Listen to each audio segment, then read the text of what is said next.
one-on-one with Hype Plus. How are you doing today? Pretty good. Yeah, A little tired. yeah. Well, fresh off a birthday. Yeah, how was the birthday? Just hitting that mark in your life. It's good, you know. When I reflect, I'm happy. All the things I've done up till now and the things I'm gonna do, Yeah. where What? I'm at with things. Okay. Well, just for the audience, we made a trip all the way to Florida to come see you. And why Florida? Why are we in Florida? Well, I wanted to be someplace hot in the winter. I didn't really want to be in the mix. Hmm. And also, we found a studio. So it was like a place I could focus without compromise of quality of living. Hmm. And I wanted to live on a lake, you know, all that type of shit. Yeah. So for the winters, we out here. And you go back to I'm guessing like Los Angeles, New York, Wyoming. Wyoming. Usually, right now we do Wyoming. And between that, we go to LA and New York. I'm gonna read something. Universe started responding to my movements. That's Dame Dash quote. Do you remember that quote? Yeah. I mean, I've said that, I don't know when. Culture Vultures book. Oh, Culture Vultures. Yeah. And I think you was in a flow. Yeah. It was at the process going into that, just kind of like just spitting from your thoughts, your spirit. Yeah. Probably I was a little high, drunk. But these are things I think. Right. Well, it definitely landed on me when I heard that. It made me think about you. Are you a spiritual person? Like, yeah. Are you spiritual at all? You meditate? I mean, I'm in tune with my one, you know. Mm-hmm. You know, I think spirituality, it doesn't come in like one form. People practice different ways of dealing with themselves. Mm-hmm. But I have a form of spirituality for sure.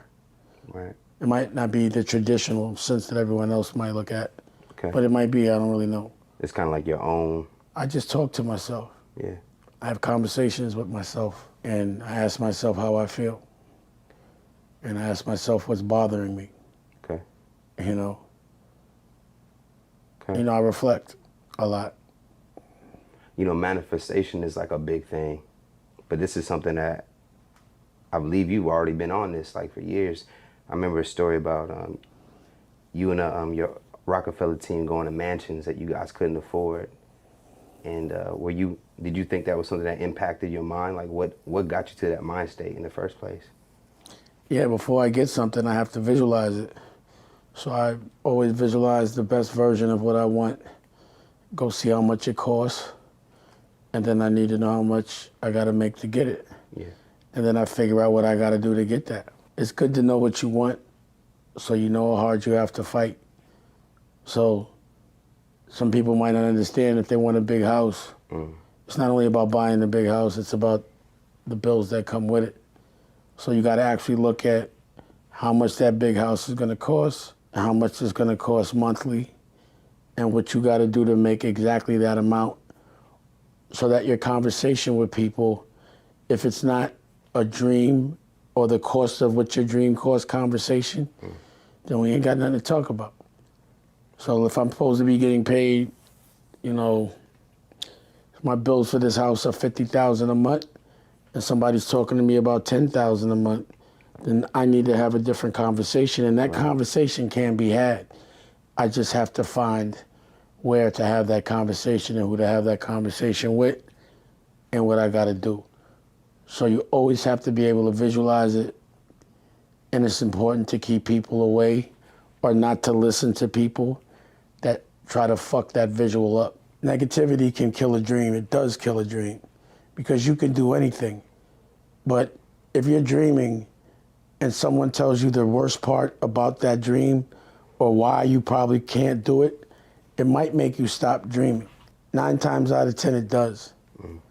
So I get really offended when I'm dreaming and I'm visualizing, Right. and somebody tries to mess up that perfect visual with a concern. Right. Concerns are what ruin the world, and they're programmed to stop us from making our own dreams come true. Right. You just said something that made me think about Bob Johnson. My tie-in is that, you know, he talked about being in the deal flow. And you mentioned that, you know, you have a $10,000 conversation, but you might have $50,000 bills a month. How hard is it to find those deals, to be in the deal flow, particularly when you are independent and free thinking? All I thinking is product. How much the product costs to make, how much I'm gonna sell of it, or how much I'm gonna sell it for, and how much I'm gonna sell of it. Okay. You know, it's about my margin. So if it costs me $5 to buy it and make it, and I could sell it for 100 or 105, I know I'm making $100 every time I sell that product. And how many of the things I need to sell to make whatever money I need to make, Okay. then that's how I approach it. And it might not be one product to get to that destination. Right. It might be 3 or 4. Right. You understand what I'm saying? Yeah. So for me as an independent, the way the way I think is in bills. You know, The overhead. that shit is everything. Because again, you buy some shit and you think that's it, and it's not. So you have to be able to buy it, but really, how long can you sustain it? Right. And what do you have to do to be able to sustain it? So some people hustle for licks, and at times I do that, but you know, it takes a long time. It means you have to build something, have a consistency of selling, of having a certain amount of success, and then it gets bought at a multiple, Right. and that's a lick. Right. Or you might catch somebody that wants to buy a building for 20 million, and you catch the building, another guy with it for 5, and you sell it and make that's a lick. Right. That shit happens, but you can't depend on those things. Right. But if you have a product that's good, and it's dependent on how good it is, that's all it's dependent on, is how good it is and how much you have the ability to make people aware that it's available. Then you should be able to sell shit. So, yeah, those are the way I stay in the deal, is not by looking for them, Okay. but by creating them. Okay. By creating a project that or something tangible that has my point of view behind it unapologetically and selling it. Right. Some people are just used to getting paid. I'm not used to getting paid. I'm used to selling things. And that's the only way I've ever known how to do anything. And that's what keeps me independent, Right. is the ability to get some work, make sure it's good, to package it up, to be consistent, and to put it out. Yeah. Even hearing you say that, it made me think about Harlem. It made me think about guys like Nicky Barnes in terms of package and good product. Yeah, but he snitched. Okay. But I get it. And by the way, that was Mr. Untouchables is one of my favorite documentaries. But Thank you. as far as the product and selling, you know, what obstacles do you think a lot of us face, particularly like Black Americans face, when it comes to selling a product? Lack of confidence, product being lack of quality, lack of consistency, lack of discipline, all of that. Anyone can do anything because people do it. Why can someone else do it and you can't? Right. That's what you got to figure out. So if I walk in the company and I say, oh, goddamn, you got every single thing a successful company has, then y'all not confident and your product must not be right. But even if your product is good, if you don't package it right, if you don't know where to sell it, how to sell it, if you don't keep up with the new ways to do things, then you're going to fall behind.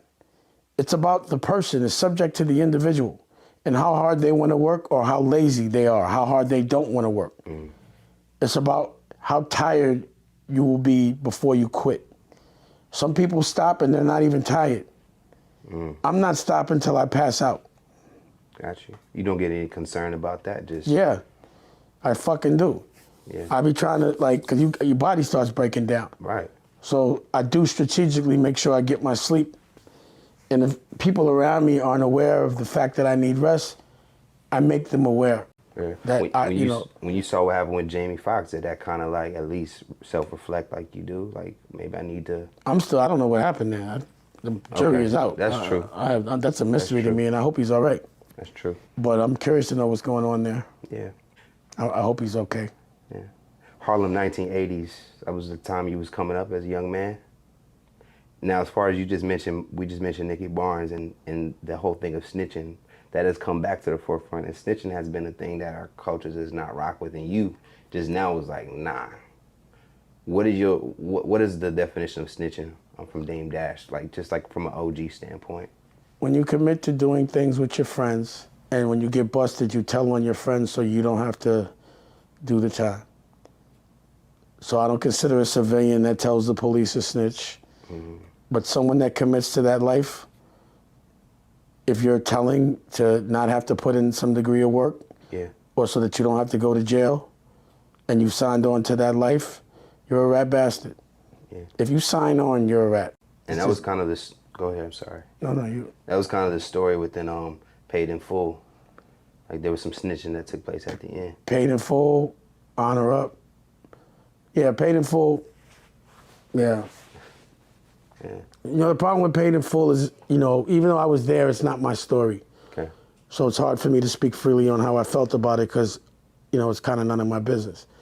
But I can talk about my experiences, you know, a little bit more openly and how I feel about them.